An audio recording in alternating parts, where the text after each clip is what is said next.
22 de dezembro de 1861. Em minha casa. Comunicação particular, médium Senhor da. Meu sucessor. Tendo uma conversa com os espíritos levado a falar de meu sucessor na direção do espiritismo, coloquei a pergunta seguinte. Pergunta. Muitos entre os adeptos se inquietam quanto ao que se tornará o espiritismo depois de mim, e se perguntam quem me substituirá quando eu partir, tendo em vista que não se vê ninguém se mostrar de maneira notória para tomar-lhe as rédeas. Respondo que não tenho a pretensão de ser o único ser indispensável, que Deus é muito sábio para fazer repousar o futuro de uma doutrina que deve regenerar o mundo sobre a vida de um homem, que, aliás, sempre me foi dito que a minha tarefa era constituir a doutrina e que me será dado o tempo necessário. A de meu sucessor será, pois, mais fácil, uma vez que o caminho estará todo traçado e bastar-lhe-á segui-lo. No entanto, se os espíritos julgam o momento oportuno para me dizerem alguma coisa de mais positiva a esse respeito, por isso lhes seria reconhecido. Resposta. Tudo isso está rigorosamente verdadeiro. Eis o que nos é permitido te dizer a mais. Tens razão em dizer que não és indispensável. Só és aos olhos dos homens, porque era necessário que o trabalho de organização fosse concentrado nas mãos de um só, para que houvesse unidade.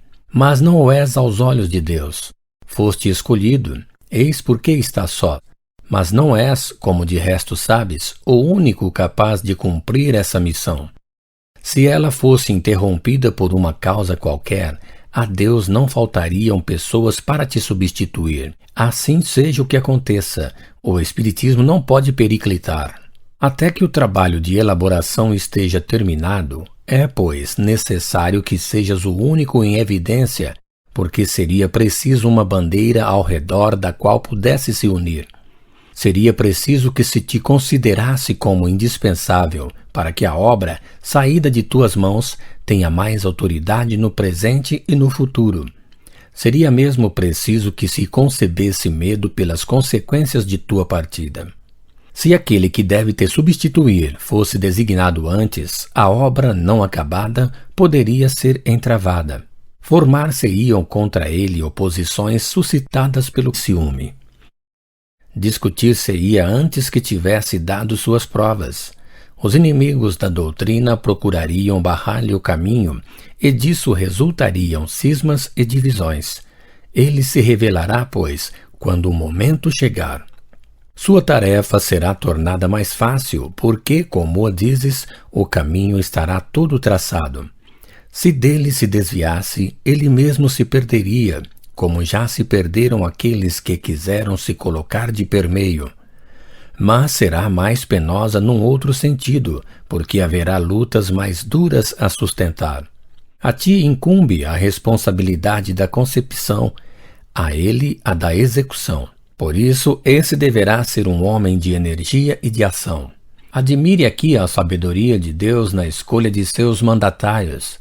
Tens as qualidades que são necessárias para o trabalho que deves realizar, mas não tens as que serão necessárias ao teu sucessor. A ti é preciso a calma, a tranquilidade do escritor que amadurece as ideias no silêncio da meditação. A ele será preciso a força do capitão que comanda um navio segundo as regras traçadas pela ciência. Desincumbido do trabalho da criação da obra, sob o peso do qual o teu corpo sucumbirá, estará mais livre para aplicar todas as suas faculdades no desenvolvimento e na consolidação do edifício. Pergunta. Poderíeis me dizer se a escolha de meu sucessor está fixada desde este momento? Resposta. Está sem selo, tendo em vista que, tendo o homem o seu livre-arbítrio, pode recuar no último momento diante da tarefa que ele mesmo escolheu.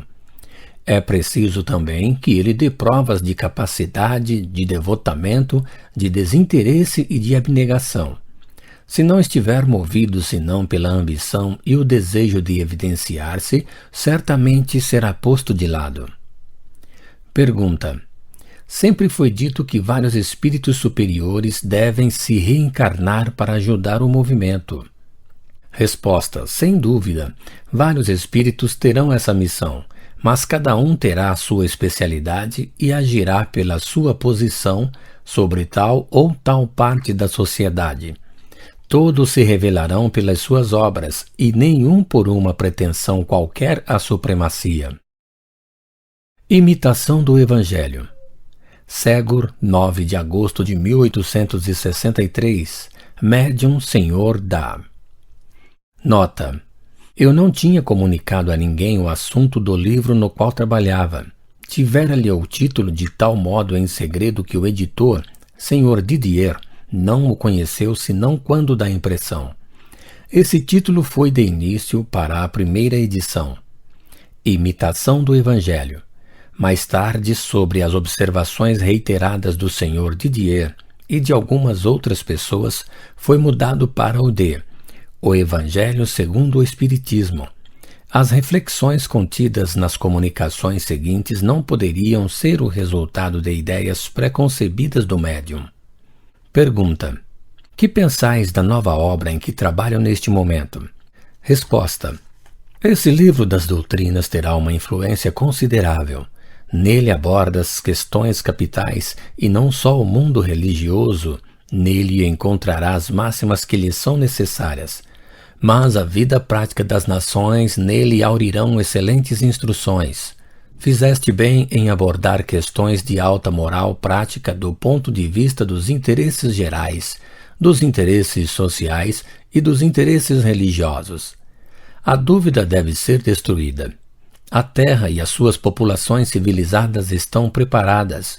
Já faz bastante tempo que os teus amigos de além-túmulo a desbravaram.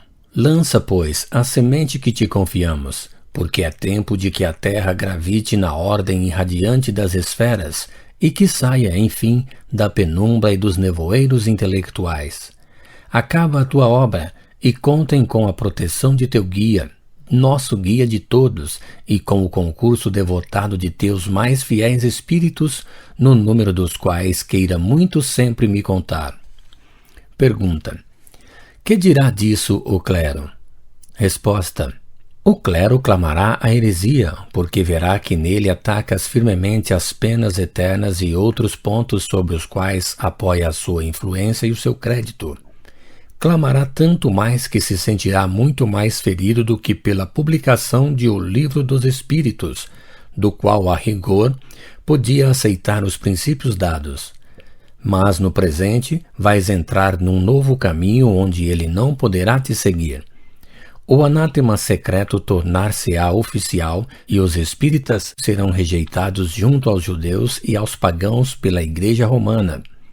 Em compensação, os espíritas verão seu número aumentar, em razão dessa espécie de perseguição, sobretudo vendo os padres acusarem de obra absolutamente demoníaca uma doutrina cuja moralidade brilhará como um raio de sol pela publicação mesma de teu novo livro e daqueles que o seguirão.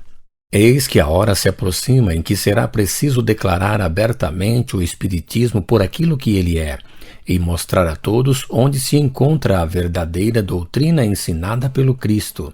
A hora se aproxima em que, diante do céu e da terra, deverás proclamar o Espiritismo como a única tradição realmente cristã, a única instituição verdadeiramente divina e humana. Escolhendo-te, os espíritos sabiam da solidez de tuas convicções e que a tua fé, como uma muralha de bronze, resistiria a todos os ataques. No entanto, amigo, se a tua coragem ainda não faliu na tarefa tão pesada que aceitaste, fica sabendo bem que comeste o teu pão branco principal e que eis chegada a hora das dificuldades. Sim, caro mestre, a grande batalha se prepara. O fanatismo e a intolerância, levantados pelo sucesso de tua propaganda, vão disparar sobre ti e os teus com armas envenenadas. Prepara-te para a luta. Mas tenho fé em ti, como tens fé em nós, e porque a tua fé é daquelas que transporta as montanhas e faz caminhar as águas sobre elas. Coragem, pois, e que a tua obra se realize.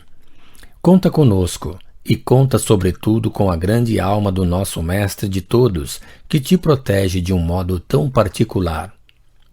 Paris, 14 de setembro de 1863.